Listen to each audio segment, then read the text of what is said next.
예수님의 제자는 자신의 것을 가지고 있는 자가 아닙니다. 자신의 것을 내려놓는 자입니다. 자신의 것을 내려놓으면 필요한 것들로 채워주시고 필요한 것들을 더해주시고 위로부터 내려오는 은혜들을 더해주십니다. 오늘 본문에 나와 있는 제자는 예수님의 12제자를 말하지 않습니다. 오늘 본문에 나와 있는 제자, 자기를 부인하고 자기 십자가를 지고 가라고 하셨을 때 오늘 본문에 나와 있는 제자들을 콜링하신 것은 예수님을 따르는 자들, 그리스도인들, 많은 성도들을 향해서 좁은 문으로 들어가길 원하시는 그러한 마음으로 자기를 부인하고 자기 십자가를 지고 따라가라고 오늘 말씀을 통해서 분명히 말해주고 있습니다. 25절 말씀 보면 수많은 무리가 함께 갈새 예수께서 돌이키사 이르시되 26절입니다. 물은 내게 오는 자가 자기 부모와 처자와 형제와 자매와 더욱이 자기 목숨까지 미워하지 아니하면 능히 내 제자가 되지 못하고 27절 누구든지 자기 십자가를 지고 나를 따르지 않는 자도 능히 내 제자가 되지 못하리라. 무리 가운데 주님의 제자가 되길 원하는 자들에게 콜링을 하신 거예요. 그런데 콜링 하시면서 어떻게 말씀하셨냐? 부모, 처자, 형제, 자매, 자기 목숨, 이것을 미워하지 아니하면 능히 예수님의 제자가 될 수 없다라고 오늘 본문은 말해주고 있습니다. 미워하다, 우리가 이 말씀 때문에 상당히 걸림돌이 되었던 그런 경험들이 있을 것입니다. 주님을 미워하지 아니하면, 미워하다는 말은요 헬라어로 미세오라고 합니다. 미워하다는 뜻인데 정확한 뜻은 어떤 뜻이냐면 사랑해야 할 것을 단념하고 포기하고 거절하는 것, 예수님을 향한 절대적인 헌신을 말합니다. 히브리 사상 가운데 선택하지 않는 쪽에 대한 태도가 미워하는 거예요. 우리말로 좀 잘 표현하자면 덜 사랑하는 것, 덜 사랑하는 것, 그것이 바로 미워하는 거예요. 주님을 더 사랑하는 것, 인간적인 끈 때문에, 이 땅의 삶 때문에 주님 사랑하는 것이 양보되어질 수 없는 것이죠. 세상에 가진 것 때문에 양보되어질 수 없는 거예요. 주님이 제자들에게 가르쳐 주신 제자도란 변함이 없는 거예요. 좁은 문이에요. 내 뜻대로 살아야만, 내 뜻대로 해야만 제자가 될 수 있다. 그렇지 않으면 제자가 될 수 없다. 많은 사람들에게 제자 되기를 바라지 않으셨어요. 그 좁은 문에 들어가기 위해서는, 제자로서의 삶을 살기 위해서는 자기의 삶 가운데 더 소중히 여기는 것을 주님께 내려놓는 거예요. 내려놓는 거예요. 그리고 자기 십자가, 내 생명까지도 주님 앞에 맡겨야 되는 거예요. 주님은 우리를 위해서 십자가를 지시고 그 고통을 당하셨어요.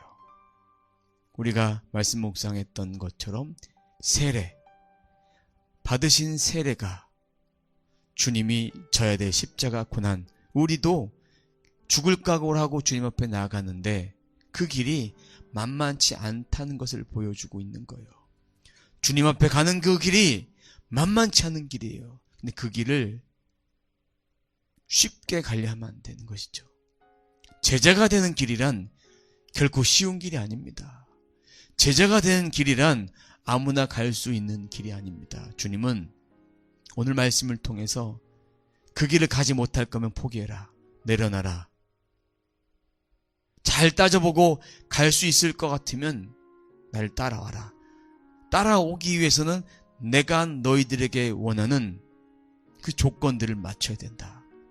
자기 십자가, 자기 부인을 반드시 해야 된다. 세상 낙이 아니라 주님 나라의 확실한 그 믿음을 가지고 세상 그 어떤 것이 주님보다 더 귀하게 여겨서는 안 된다라는 것을 말해주고 있습니다. 28절, 너희 중에 누가 망대를 세우고자 할진대 자기의 가진 것이 준공하기까지 족할는지 먼저 앉아 그 비용을 계산하지 아니하겠느냐. 그렇게 아니하여 그 기초만 쌓고 능히 이루지 못하면 보는 자가 다 비웃어 이르되 이 사람이 공사를 시작하고 능히 이루지 못하였다 하리라. 망대는요, 방어용입니다. 나라를 지키는 용도로, 그리고 다른 나라의 행동을 감시한 용도로, 여러 가지 용도로 쓰여졌습니다. 근데 그 망대를 지을 때 재정이 많이 들어갑니다. 근데 그 준공할 때까지, 완전히 다 지어질 때까지 얼마만큼의 재정이 들어가는지는 파악을 해야 돼요. 계산을 해야 돼요. 그 계산하지 않으면 기초만 딱 세워놓고 돈이 없어서 못 짓는다. 이것은요, 히브리 사회에서는 망신되는 일입니다. 오늘 본문에서도 비웃어 이르되 공사를 시작하고 능히 이루지 못했다. 체면 문화가 강한 이 사회 가운데는 이것이 정말로 그들에게는 해서는 안 될 행동입니다. 지혜가 필요했던 행동들이죠. 또 이어서 봅니다. 31절, 또 어떤 임금이 다른 임금과 싸우러 갈 때에 먼저 앉아 1만 명으로서 저 2만 명을 거느리고 오는 자를 대적할 수 있을까? 헤아리지 아니하겠느냐? 만일 못할 터이면 그가 아직 멀리 있을 때에 사신을 보내어 화친을 청할지니라. 10,000명하고 20,000명이 전쟁을 해야 돼요. 왕은 잘 결정해야 돼요. 전쟁에서 지면 그 밑에 속국이 되는 거예요. 그런데 그 전에 화친을 청하면 속국이 되지 않고 나라도 빼앗기지 않고 체면도 깎여지지 않고 일거양득이 되는 것입니다. 이 모든 것이 지혜가 필요한 거예요. 헤아림이 필요한 거예요. 이것처럼 주님을 따르는 그런 일이 33절 말씀처럼 자기 모든 소유를 버리지 아니하면 능히 내 제자가 되지 못하리라. 내가 과연 할 수 있을까? 이 일을 내가 주님의 제자의 길을 갔다가 포기하지 않을까? 이런 염려 때문에 아니 간 듯 못한 그런 행동하지 말고 잘 살펴서 진짜 할 수 있다면 뒤를 돌아보지 말고 끝까지 앞을 향해서 가라. 뒤를 돌아보지 말고 앞을 향해서 가라. 하지만 못할 것 같으면 지금 관둬라. 누구나 그 길은 갈 수 없다. 믿는 자들 가운데도 제자의 삶을 사는 사람이 있고 그냥 평범한 그냥 믿는 자로서의 삶을 살아가는 자들이 있습니다. 진짜 주님 말씀에 순종한 자가 있고 무리들처럼 순종하기 힘들고 어려운 것들은 싹싹싹싹 피해서 가면서 불순종하는 자들이 있습니다. 주님은 오늘 말씀을 통해서 나를 위해서 목숨까지도 내어놓지 않으면, 나를 위해서 소중한 것까지 내려놓지 않으면 주님의 제자가 될 수 없다라고 말해주고 있습니다.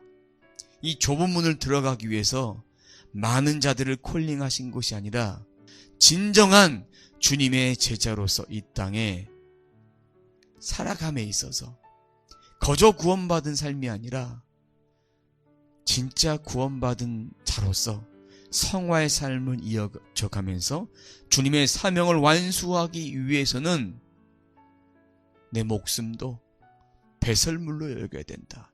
주님을 따라가는 자기 십자가, 덜 사랑해야 될 것들을 내려놓는 것, 미워하는 일, 그 일들을 우리가 해야 되는 것입니다. 여러분, 이 땅 살아가면서 우리들 가운데 망대, 전쟁, 그 일들 가운데는 우리의 지혜도 필요하겠지만 하나님이 이루지 아니하시면 그 망대도 무너집니다. 그리고 우리가 전쟁에 능력이 있다 할지라도 2만 명의 군사를 가졌든 1만 명의 군사를 가졌든 하나님이 허락지 아니하시면 그 전쟁은 패배합니다. 주님의 일을 감당할 때에 우리는 내 의지 갖고 하면 안 됩니다. 내가 할 수 있다라고 감정 갖고 하면 안 됩니다. 환경 바라보며 하면 안 되는 거예요. 하나님 저를 주의 종으로 부르셨습니다.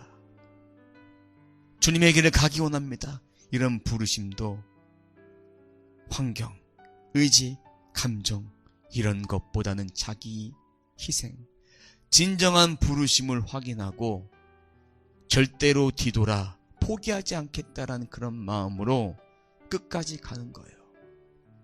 내 입술에 권세가 있습니다.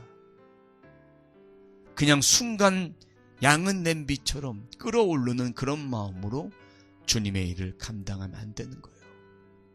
앞으로 핍박과 고난과 내세와 현세에 주시는 은혜가 있을 텐데 겸하여 핍박도 받는다. 예수님의 12제자가 사도로 부르심을 받고 그렇게 사역을 할 때도 그러한 일들이 있었습니다. 우리의 삶 가운데도 그런 일이 분명히 있습니다. 계속 이어서 말씀을 봅니다. 34절입니다. 소금이 좋은 것이나 소금도 만일 그 맛을 잃으면 무엇으로 짜게 하리요. 땅에도 거름에도 쓸데없어 내 버리느니라. 들을 귀 있는 자는 들을지어다 하시니라. 소금은 언약을 상징합니다. 정결한 거예요. 소금은 오늘 본문에서는 제자를 말합니다. 근데 소금이 그 맛을 잃은다면 제자로서 제자도를 걸어가는 자로서 그 본질을 잃어버리면 아무 소용이 없는 거예요. 소금은 소금 역할을 하는 거야. 제자는 제자 역할을 하는 거예요. 그 맛을 잃어버리면 땅에도 거름에도 쓸데없어 내어 버림을 받는 거예요. 오지 않느니만 못하다라는 것입니다. 주님은 이 말씀을 하시면서 들을 귀가 있는 자는 들으라 말씀해 주셨습니다. 여러분, 오늘 말씀 들을 귀 있는 자는 듣습니다. 무리들 가운데 제자가 될 자들은 이 말씀에 반응을 합니다. 거룩한 자로서 우리가 살아내야 합니다. 헌신과 대가를 지불하지 아니하면, 말씀을 사랑함이 없으면, 죽기까지 복종하지 아니하면 손해가 있어도 그 손해를 감당할 때 주님은 풍성히 채워주십니다. 우리들에게 그런 믿음이 있어야 됩니다. 그런 믿음 없이 제자로 살 것인가 무리로 살 것인가 머릿속을 계산기 돌리면 주님이 그것은 기뻐하지 않습니다. 그 맛을 잃는다. 맛을 잃는 것은 밋밋하다. 아무 맛이 없다라는 얘기죠. 다른 말로 말하면 제자도의 삶을 살지 않는 자가 제자로 온다면 그것은 어리석게 된다라는 것입니다. 자기 부인도 없고 자기 십자가도 없고 자기의 것을 버리지도 못했고 제자의 사명은 소금의 역할들을 감당하는 것, 나의 정체성, 나의 사명, 나의 인생이 무엇인지를 바로 깨닫는다면 우리는 들을 귀 있는 자로서 주님의 콜링을 받는 자가 됩니다. 사랑하는 성도 여러분, 우리들에게 진정한 필요는 주의 말씀을 가까이 하는 것, 양식 대신 말씀을 가까이 하면서 내가 어떻게 앞으로 살아가야 될 것인가를 주님께 묻는 거예요. 제가 어떻게 살기를 원하십니까? 라고 물으며 또 물으며 말씀 앞에 반응하는 것입니다. 여러분, 인생을 살아가다 보면 여러 가지 풍랑을 만나지만 풍랑 속에 주님은 함께 하셨습니다. 이 가운데 오늘 본문 말씀 가운데 함께 하셨고 우리들의 인생 가운데도 주님은 함께 하십니다. 주님의 진리가 계속해서 전파되기를 원하십니다. 오늘도 그렇게 진리 안에 살아가는 그런 사람들을 부르시고 찾고 계십니다. 그 사람이 제가 되길 원합니다. 그 사람이 여러분이 되길 원합니다. 그 사람이 우리가 되길 원합니다. 그러한 마음으로 오늘 말씀 묵상하며 깊이 새기며 그 말씀 가운데 거하는 저와 여러분 되시기 바랍니다. 하나님 감사합니다. 하나님 감사합니다. 오늘도 저희들에게 말씀해 주시니 감사합니다. 이 말씀이 우리들에게 주시는 말씀으로 받습니다. 이 말씀 안에 능력이 있습니다. 이 말씀 안에 생명이 있습니다. 이 말씀 안에 주님이 나와 항상 함께 하시니 제 영이 주의 말씀을 듣는 자가 되길 원합니다. 귀 있는 자는 들을지어다. 들을 귀 있는 자는 들을지어다. 그 말씀을 듣고 주님의 진정한 제자로서 구원만 거저받는 인생이 아니라 구원 이후의 삶 가운데도 주님이 기뻐하시는 삶을 살며 내 지혜가 아니라 내 능력이 아니라 주님의 능력을 가지고 진정한 주님 사랑함 그리고 내 생명까지도 주님께 드리는 그 마음 하나님 말씀에 철저히 순종하기로 다짐한 그런 마음으로 우리가 그렇게 살아낼 수 있도록 도와주옵소서. 주님의 영이 함께 하시고 성령이 함께 하심으로 말미암아 끝까지 믿음으로 승리하며 돌파하며 우리가 이 땅에 머물러 살지 않고 하나님의 영원한 나라를 소망하며 그렇게 살아갈 수 있도록 주님의 진정한 제자로 살아갈 수 있도록 이끌어 주옵소서. 감사드리며 예수님의 이름으로 기도드립니다. 아멘.